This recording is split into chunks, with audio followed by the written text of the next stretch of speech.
Cette année, pour la seconde fois, la Commission recommande l'ouverture de négociations avec l'Albanie.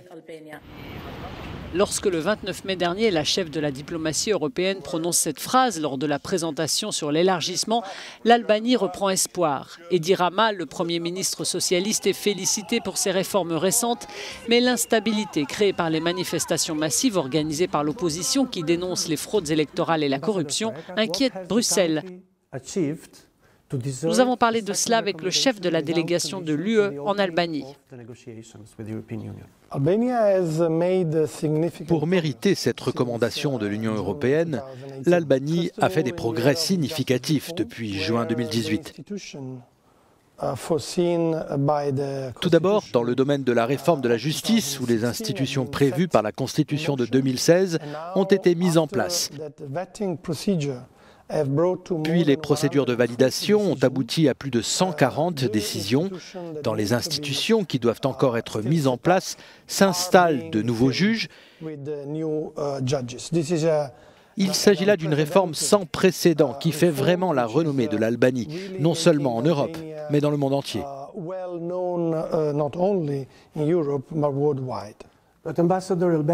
Mais l'Albanie n'est pas seulement connue dans le monde entier pour sa réforme sans précédent de la justice, mais aussi pour les manifestations de certains partis politiques, les partis d'opposition.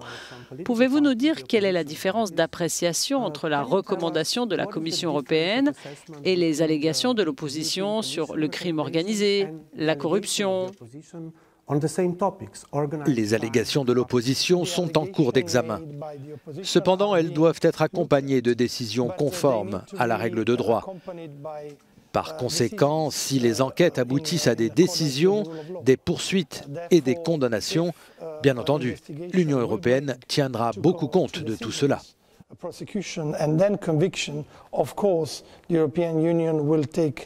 93% des Albanais soutiennent ce processus d'adhésion et cela ne se traduit pas vraiment par des actions concrètes de la part de tous les partis politiques du pays. D'abord, permettez-moi de dire que je suis très heureux que ce chiffre de 93% soit si élevé. En réalité, il est supérieur à beaucoup, sinon à tous nos États membres, et il est certainement le plus élevé de toute la région. C'est une responsabilité qui incombe au système politique albanais, mais également à l'Union européenne. Il appartient maintenant à l'Union européenne de répondre à cet appel des citoyens albanais. Maintenant, tout le monde attend la décision des ministres européens des Affaires étrangères à la mi-juin concernant l'Albanie. Quelle sera, à votre avis, cette décision dans 2 semaines ?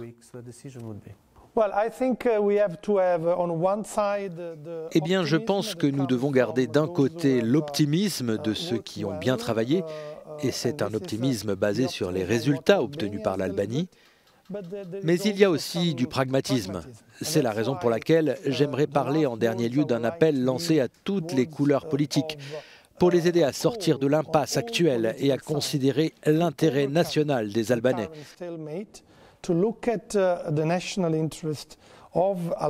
C'est cela la direction à prendre. C'est le moment de surmonter les divisions et d'examiner la priorité générale des citoyens albanais. priority of the Albanian citizens.